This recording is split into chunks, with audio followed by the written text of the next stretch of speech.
Assalamualaikum warahmatullahi wabarakatuh. Halo teman-teman, kembali lagi bersama saya Bu Nana di channel Guru Kreatif 4.0. Nah, jadi hari ini kita akan membahas soal-soal P3K. Nah, mungkin bagi teman-teman yang masih kurang tahu P3K itu, insya Allah nanti di Maret 2021 akan diadakan tes P3K untuk teman-teman guru honorer.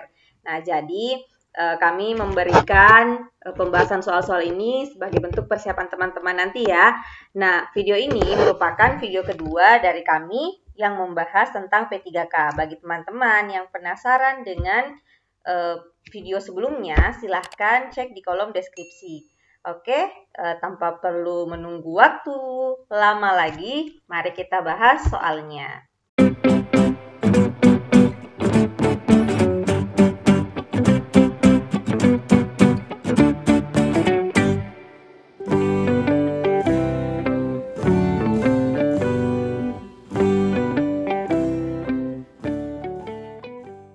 Oke, jadi teman-teman, ini berikut ini adalah contoh-contoh soal dan pembahasan P3K untuk seleksi guru honorer di tahun 2021.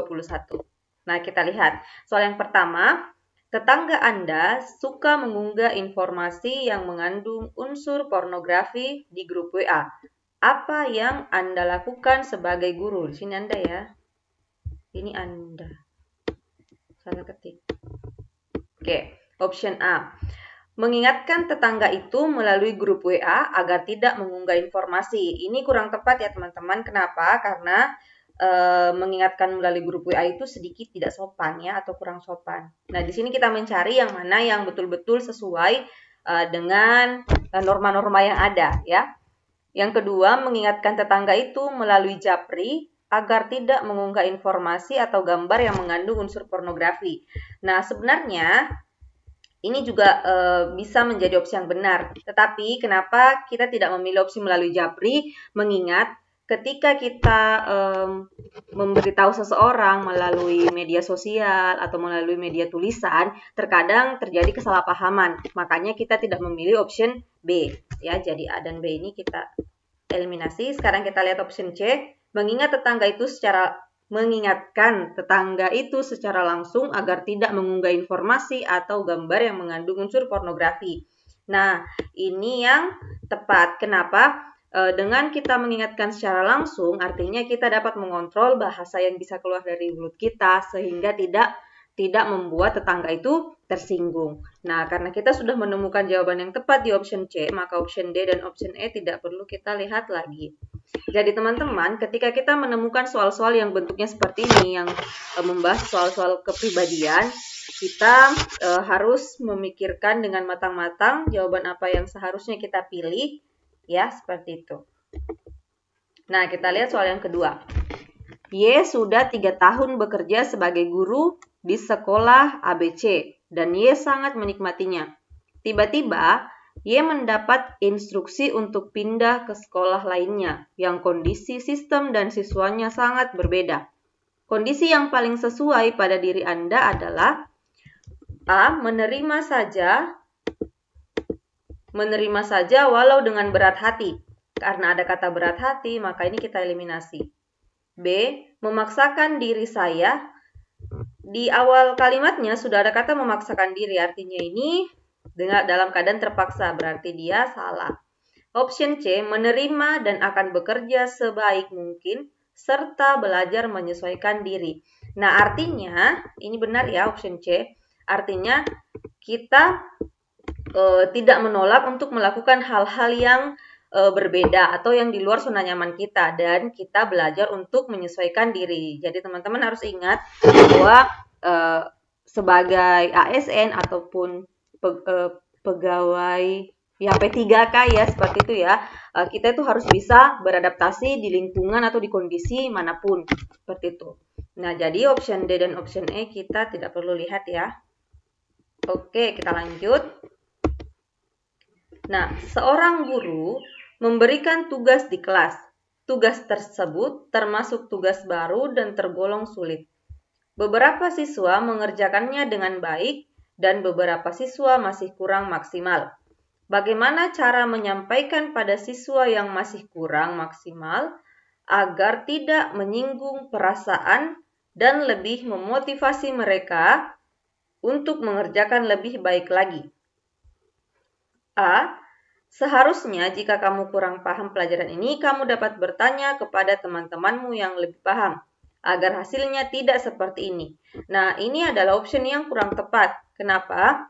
Karena dengan berkata seperti ini, siswa tersebut dapat tersinggung perasaannya. Jadi walaupun dia siswa kita juga harus menjaga perasaannya. Karena itu sikap sosial kita ya. Kemudian B, hasil pekerjaanmu sudah cukup baik. Tetap semangat dan tingkatkan terus prestasimu agar setara dengan yang lainnya. Nah, sebenarnya ini sampai dan tingkatkan terus prestasi belajarmu itu sebenarnya kalimatnya sudah bagus. Tetapi karena ada tambahan agar setara dengan yang lainnya, maka seolah-olah kita ini merendahkan atau menjatuhkan siswa kita tersebut. Jadi ini juga kita eliminasi. Sekarang kita lihat option C. Saya senang kamu sudah mengerjakan tugas ini. Saya yakin kamu memiliki kemampuan untuk mengerjakan yang lebih baik lagi. Nah, ini bahasanya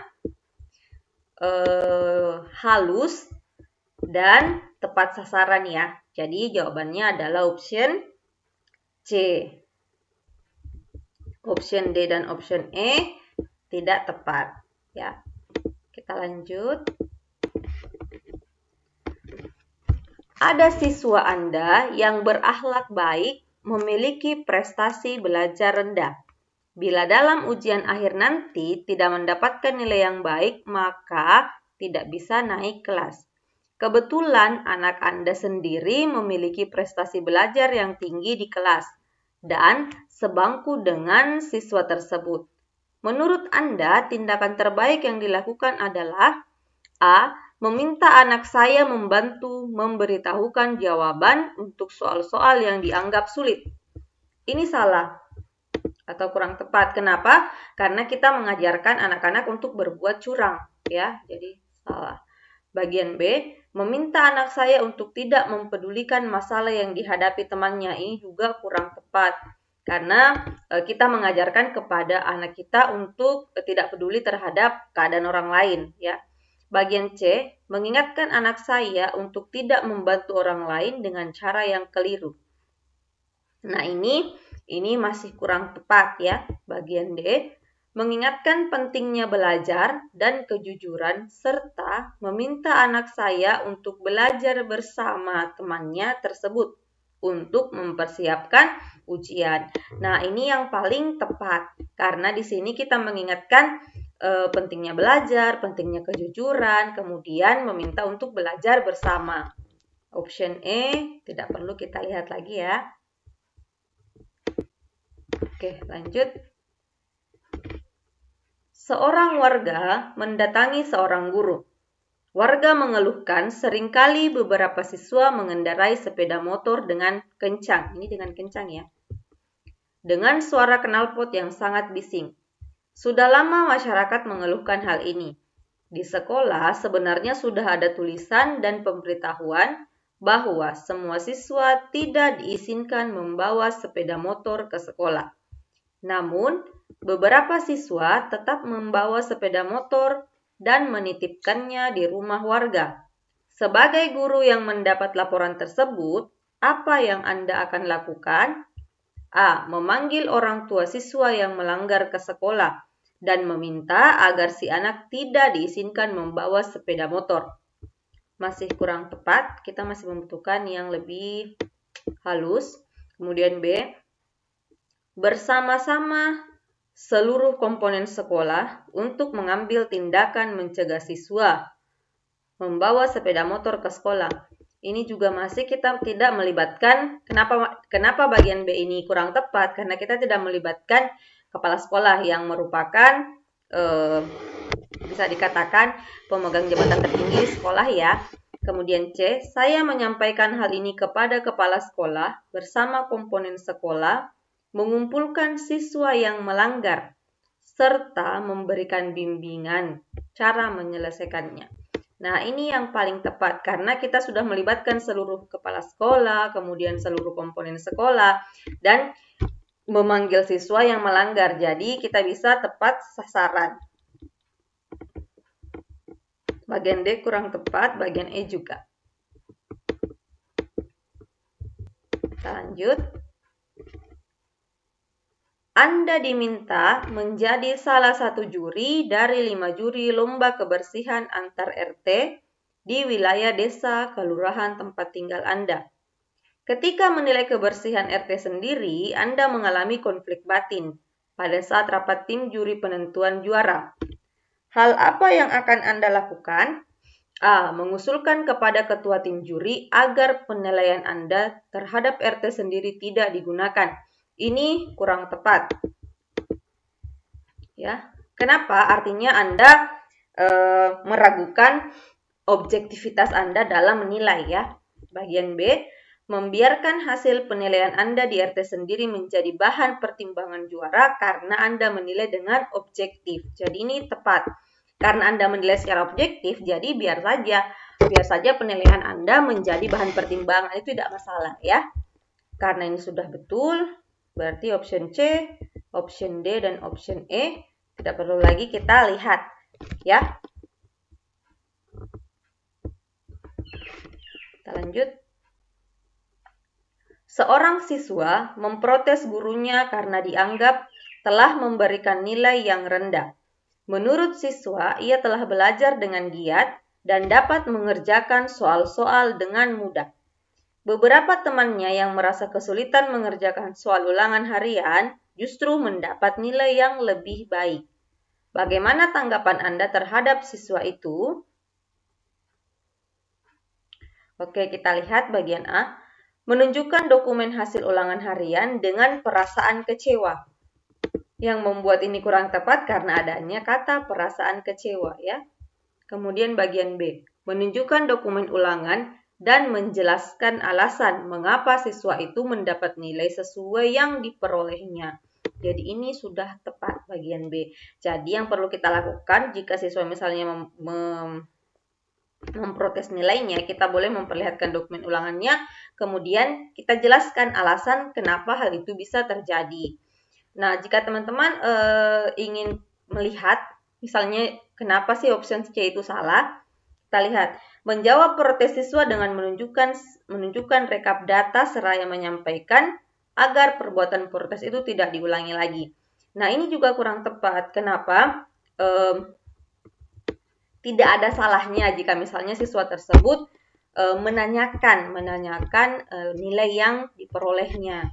Jadi, tidak perlu kita beritahu bahwa protes itu tidak diulangi lagi. Kemudian D, menjawab protes siswa dengan menyatakan bahwa berapapun hasilnya merupakan hak dan kewenangan guru. Apalagi ini ya, ini juga kurang tepat. Salah. Bagian E, daripada menjadi masalah, guru sebaiknya mengubah nilai siswa. Wah, ini juga sangat tidak tepat. Karena kita mengubah nilai, artinya kita sudah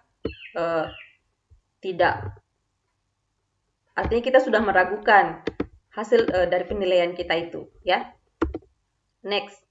Saat ini kasus bully perundungan terjadi di sekolah semakin banyak terjadi. Ketika mengetahui ada siswa yang menjadi korban bully, yang Anda lakukan adalah A. Menasehati siswa untuk tidak lagi bersinggungan dengan pelaku bullying. Nah, ini tidak bisa ya, karena bukan kita yang mencari. Maksudnya bukan keinginan dia untuk berdekatan dengan mereka yang membuli. Bagian B, maaf, tandanya salah.